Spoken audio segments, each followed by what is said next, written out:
Tiger थानायाव बर' मानसिया मानो बुथार जाखो बिथाङा सरकार फैनायनि उनाव बर' मानसिया मानो बुथार जाखो बिथांखौसो टाइगार होननानै कास्टम बसुमतारी बिक्रम दैमारी बिथांमोना बुंबाय थादोंमोन। टाइगार थानायाव बर' मानसिया मानो बुथार जाखो दिनै लाइमोन सेंग्रा सिख्लाफोरखौ 2 लाख होगोन मानो थगायखो बोरो साख्रिया बोरो हाग्रामा महिलारि बिथाङा साख्रि होगोन होननानै लाइमोनफोरखौ मानो थगायखो बिनिसो एन्सार नांगौ। दिनै बर'फोरा संग्राम खालामनानै मोननाय BTC बिटिआर सेक्रेटारियेटआव दिनै लाइमोनफोरा मानो थांनो गोनां जाखो हाग्रामा महिलारि बिथाङा मानो सावरायनानै समस्याखौ समाधान खालामनो हायासै। दिनै रायजो राजाफ्रा सोंनो लुबैदों हाग्रामा महिलारि बिथांखौ दिनै नोंथाङा मानो परियालबाद नेपटिज्मनि पलिटिक्सखौ मानो खालामनो नागिरदों बेखौसो सोंनो नागिरदों। गावनि खुरखालि जाबानो गावनि बिबोनां जाबानो मोननो नागिरनाय गावनि बिसिखौ MLA दैखांनो नागिरनाय नोंथांखौ बिनि थाखायथ' देरखा हराखैमोन। BTCखौ बिटिआरखौ मोजां खालामनो मोजां सासन खालामनो नोंथांखौ मेन्डेट होदोंमोन।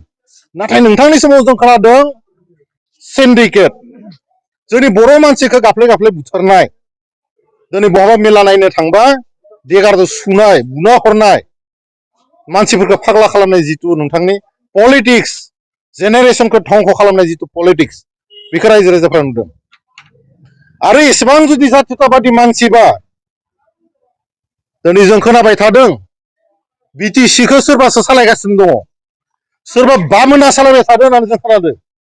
सोर बामोन नोंथाङा एसेबां पावारफुल मानसिबा बे बामोना मा रखम सालायनो हाखो आन्दलन खालामनो मोननाय BTC बिटिआर BSCखौ बोरै सालायनो हाखो।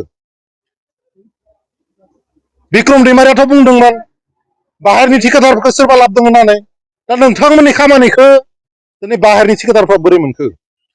जोंनि लाइमोन सेंग्रा सिख्लाफ्रा बिटिआरनि सेंग्रा सिख्लाफ्रा मानो मोनाखै मानो बिथांमोनखौ मोजां ठिकादार जानाय चान्स होआखै मोजां बिजनेस खालामनाय चान्स मानो होआखै जों सोंनो नागिरदों। कास्टम बसुमतारी रिन्जय बर' बिक्रम दैमारी प्रहलाद ब्रह्म बिथांमोना सिगाङाव फेसबुक लाइभ खालामनानै हाजारथा बाथ्रा बुङोमोन गाफ्लायमोन। दिनै खोनादों जोङो हाग्रामा महिलारि बिथाङा बुंदों रन्जन दैमारी बिथांखौ बिथाङा दिहुनगोन। मस्ट वेलकाम जोङो सापर्ट दं नोंथांजों। नाथाय नोंथाङा इलेक्सन बारहोनो थाखाय एसेम्ब्लि इलेक्सन फैनायनि थाखाय नोंथाङा बेबायदि फाल्तु बाथ्राखौ बुंनायखौ जोङो बर' रायजो राजाया सैजो जायाखै। साफ्रोमबो बर' फिसायानो लुबैयो मानब गेदेर रन्जन दैमारी बिथाङा जेलनिफ्राय गनांगौ गथारनांगौ जेरैखि जाया। नाथाय इलेक्सन फैनायनि थाखाय नोंथाङा बिदि भेलखि बाजि बाथ्रा बुंनायखौ जों रावबो बर'नि थै गोनां बर' फिसाया सैजो खालामनो हाया।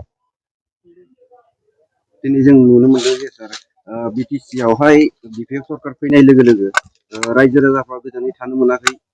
बोरै गोजोन थानो मोनो गावनि जातिनि अस्तित्वनि मेन जायगा क'क्राझार बायदि जायगायाव बर' मानसिया गाफ्ले बुथार जाबाय। बेनिख्रुइ दुखुनांथावसिन बाथ्रा मा थानो हानाय। हाग्रामा महिलारि बिथांखौ नोंथांमोना सोंनांगौ नोंथाङा थांनायाव नोंथाङा जिन्दा थानायाव नोंथाङा थांना थानायाव बोरै बर' मानसिया बेयाव बुथार जानो मोनखो।